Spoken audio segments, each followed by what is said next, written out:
Welcome back to MVM. Today we have a Kickstarter preview. This one is for In the Hall of the Mountain King from Burnt Island Games. It is a 2 to 5 player area control game with a little bit of tile placement and route building.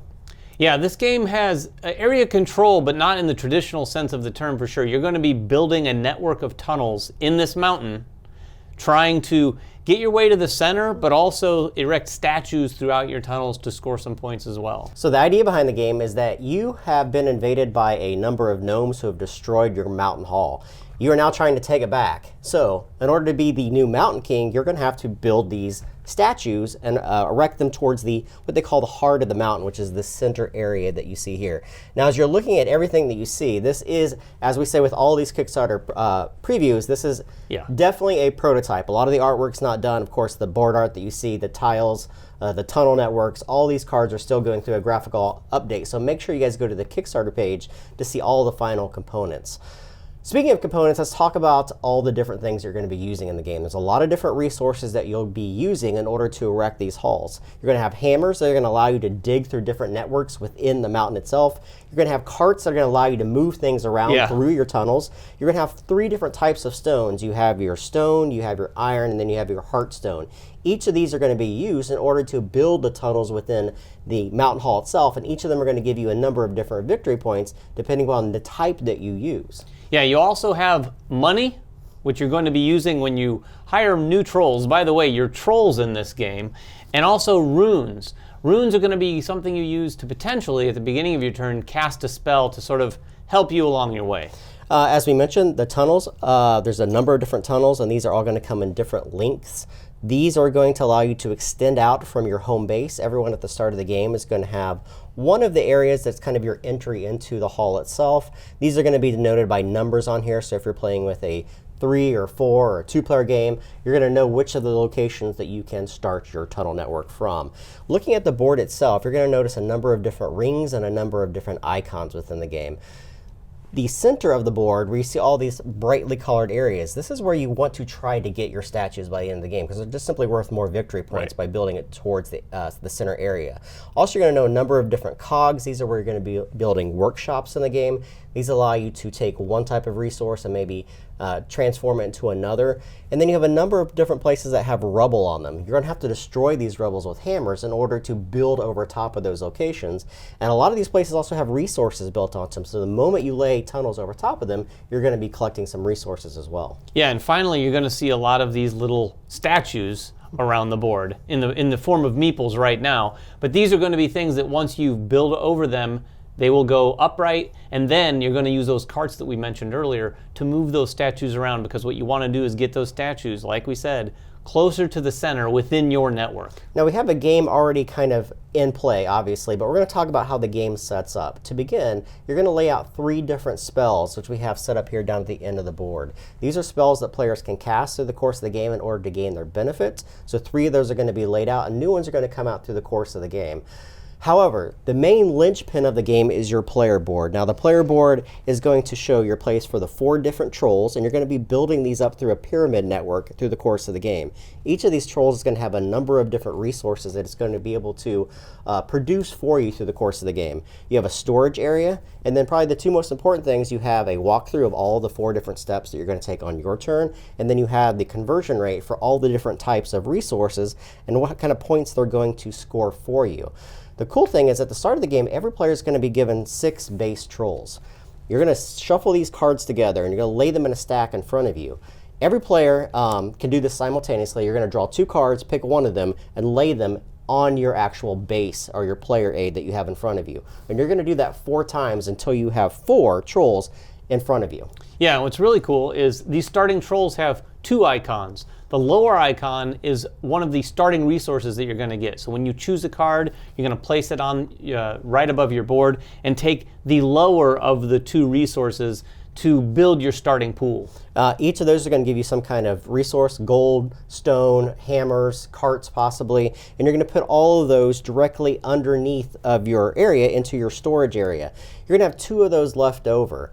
Now, depending on turn order, some of the players are going to be able to use those other 2 cards to gain some additional resources if you're later in the turn order. Once that happens, you're going to push all those cards down so only the top value on those starting ones are apparent. Through the rest of the game, each of those different cards is going to produce whatever is on that card. And it's interesting, you want to place the ones in the center, the ones you want to produce more of in the center, because they're going to cascade down and produce more than the ones on the outside. And you'll understand that in a moment. The gameplay structure is really, really simple. Once you've placed your entrance into the hall, you're going to start playing right there. The very first thing that happens on a player's turn is they get the opportunity to cast a spell. Yeah, and when you cast a spell, I mentioned this earlier, you're going to use one of those runes you've gotten. So if you don't start with a rune, you're not going to be casting a spell in the first round, but at the beginning of your turn throughout the game, if you want to, you can cast one of these 3 spells down at the bottom of the board here. Now, we have a variety of these. The game comes with a number of different spells. The interesting thing is these spells are going to sort of disintegrate over time. So once one spell has 3 runes on it, you're going to discard that and replace it with a new spell at the end of that player's turn. But these spells do a number of different things to let you sort of bend and or break the rules, the normal rules for placement and all sorts of different things throughout the game. Then also, in the very first step of the game, you can, in conjunction with that, activate one of the workshops that you have on the board. Now, workshops, they're going to start the game with 9 of these in a 4-player game. That's 2 times the number of players plus 1. So that's going to be the case for the workshop, and these are randomly drawn. You won't have any workshops on the board at the start of the game. However, through the course of the game, once you start building your network out and you come into contact with these cogs that you see, you immediately get to build these workshops for free. Starting at the beginning of your turn, you get to activate those workshops depending upon how many of your tunnels are adjacent to them. So if you have just one tunnel that's adjacent to a workshop, you just get to activate it once. However, if you surround that workshop, you get to activate it 4 times on your turn. Again, these workshops have a variety of different things. Sometimes they're going to allow you to take one type of resource and convert it into another. Other times they allow you to pull the resources off your trolls and put them directly into your storage, which can be huge through the course of the game. Yeah, it really goes to show you when you place these tiles and why they all look kind of like Tetris pieces, is the game is very puzzle-like when you're playing those pieces, especially with the workshops. You have to kind of work your way around to get those. You have to navigate the rubble, and you might be lured by going after some of the free resources that are on the board. Now, step 2 is completely mandatory, which is unlike step number 1. You're either going to have to hire one of the trolls that you see here, or you're going to have to dig a new tunnel and score points for it. Yeah, and you can't do both. I'll talk about hiring a troll. This section of the game is really the meat and potatoes of this game on your turn. When you hire a troll, you're going to be looking at these 3 tiers, and you simply take one of those trolls. Now, you can't take from any one of these rows. If you take from the bottom row, that's free. But as soon as you take from the second row, and you'll notice the second row also has these pieces here. We mentioned these earlier. These are pedestals. When you take a pedestal, that's going to be something you're going to be able to place a statue on later in the game and make it worth more points. But these are going to have higher resources. If you take one of these, you also have to spend that precious gold on the trolls directly beneath that. And then the same thing for the 3rd tier. If I buy a 3rd tier troll or hire one, I'm going to have to put gold across these 3 and these 2, so a total of 5 gold to take one of those. But those 3rd tier trolls come with a free pedestal of whatever color you want. Typically, the pedestals are going to be in the second row, very specific colors. You're going to get whatever you hire. In this one, you're going to be able to look in the bag and grab one. One of the interesting things is, in future turns, if players take trolls with gold on them, of course they get to collect that gold.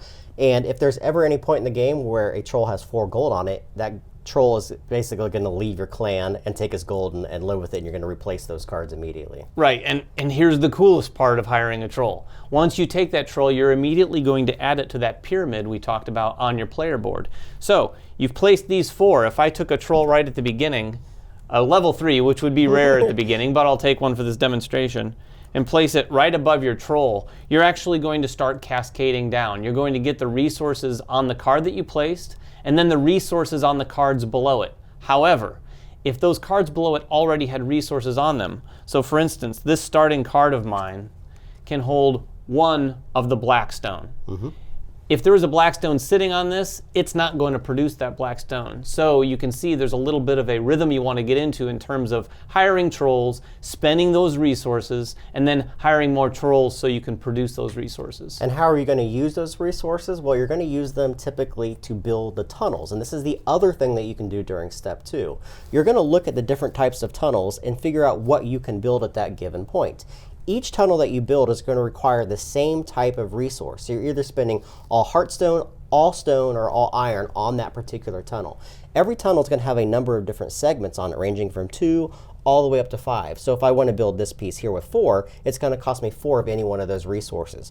On your player board, it's going to tell you exactly the number of points that you score, depending on the length of that tunnel and what type of resource that you used. Now note, any of the ones that are 2 aren't going to score you any victory points because it's not on here. And also, as you go up, you're going to notice that some of these tunnels aren't going to have these small circles in them, which are areas where you can actually build pedestals immediately the moment that they're built. Now, there's some rules on how you place your tunnels within your network. The moment that you build a tunnel, you can either connect it to your entry gate or adjacent it to any of the other tunnels that you've previously built. Adjacent in this game is orthogonal, right. So you can't build diagonal, nor can you touch another player's tunnel or their entry. So anytime you want to get close to another player, it's got to be diagonal, which is interesting. This creates kind of a network where you're blocking other people from going into areas. So you want to build out fast, but you want to also build into locations that are going to allow you to gain resources and allow you to erect those statues through the course of the game. And as I already said, anytime you build over any of these rubble areas, you have to get rid of hammers that you've been collected through your resources. And anytime you build adjacent to any of these cogs that you see here, you can immediately look through the workshops and take any one of these for free and place it onto the board. Yeah, and the other interesting thing about those workshops is that's about as close as you're going to get to someone else's network. So if Jeremy's built a network and has a workshop and I'm next to him and I build over, I can build adjacent to that workshop as well, but I can't get any closer to his network. All right, so the next thing that's going to happen is you can dedicate a great hall. Yeah, dedicating a great hall is kind of interesting. As you'll see, there's these special tiles down this side of the board in various sizes, but all usually rectangular in shape. If you've been able to build a network of tunnels that basically create a big giant space, you have the option of taking one of these at the end of your turn, dedicating a great hall like so on your network. It can't be overlapping someone else's network. Obviously, it needs to be supported by tunnels that you've built. The great thing about these great halls is they all come with a free pedestal. You don't need another pedestal from anywhere else in the game. They all have one for your statue. They're waiting for it. If you build one of these, you're going to get one of a couple different points. For example, this one is 6 points at the end of the game for me, just simply for building it. However, if I'm able to have a statue on that pedestal at the end of the game, you're going to get the higher of the 2 points, in this case 15 points. The final thing that you get to do on your turn is you actually get to move the statues that you've erected through the course of the game. Statues, the moment that you build on them, they are simply going to stand up. So the moment I place a tunnel right here, this statue is going to stand up.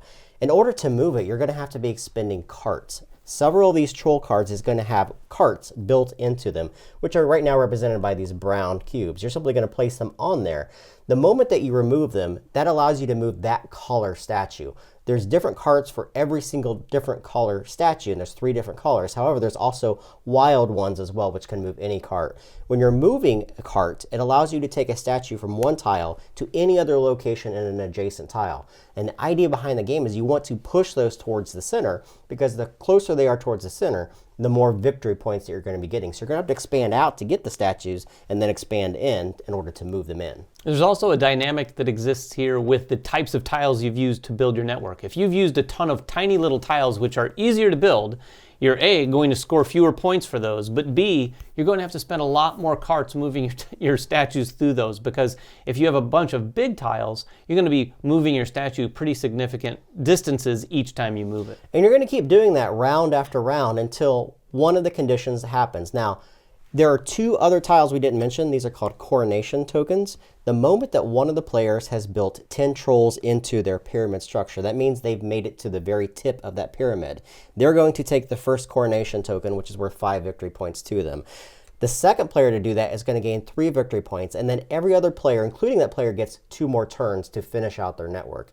Then you're going to score up victory points. There's a variety of different victory points that you're going to score in the game. The first thing, which David already mentioned, are the Great Halls. Depending on the Great Halls that you built, you're getting that left one. However, if you've moved a statue into that location onto the pedestal, you're getting that right-hand number. The other thing is you're going to get victory points for every 3 resources that you have of the same type. Not a whole lot of victory points, No. but it's another way in order to accumulate those.